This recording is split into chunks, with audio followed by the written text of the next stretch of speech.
Детки у нас остались последние. Здравствуйте. Рада гостям, как добрым вестям. С новым наступившим годом. Я гляжу, наша волшебная сказочная понравилась тропа? С новым в гости пришли к нам. По правилам детских стихов людская вовек не ступала нога. Жила одинокая баба. А по коме баба? Баба Йома, правильно.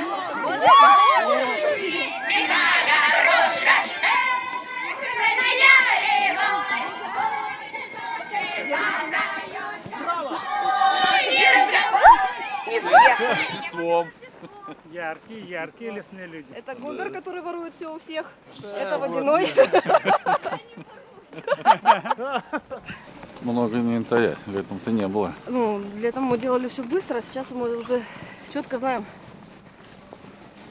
Вот. У нас 4 Деда Мороза по территории ходят.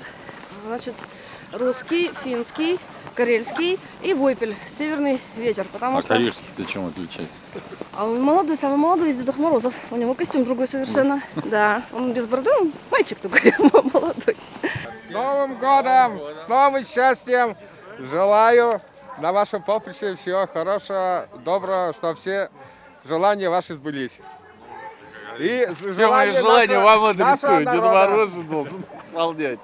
Спасибо. Вот вы летом, когда приезжали, вы отметили, некие, скажем так, несостыковки, первые впечатления от фестиваля. Вот сегодня от праздника какие первые впечатления, заметили какие-то недоработки, если они есть, или наоборот плюсы? Ну, в первую очередь, конечно, я бы отметить хотел плюсы, потому что с точки зрения там организации, вот тех моментов негативных, которые отмечали летом все, сегодня, конечно, все не просто выводы сделаны, а, так сказать, на практике все это отработано, потому и начиная от стоянки, от организации движения, от того, как внутри в самом парке все, так сказать, расположено и организовано, то есть сколько площадок одновременно работает, не мешают друг другу и не пересекаясь. Это самый, наверное, главный плюс, который бросается в глаза. А второй — это то, что вот разнообразие программ. Потому что действительно сегодня можно приехать и взрослым, и детям, получить удовольствие на свежем воздухе. Очень много познавательного. И это тоже такой момент, который вот за полгода, я считаю, удалось реализовать.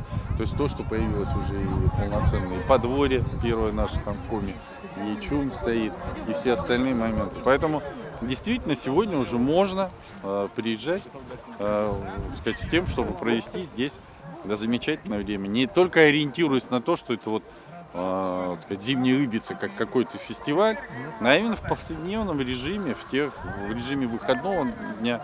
Ну, то, что, собственно, мы и декларировали, хотели, чтобы вот такие места были доступны для населения не только Сыктывкара и республики, где можно с удовольствием проводить время. Поэтому я могу и хочу пожелать только одного.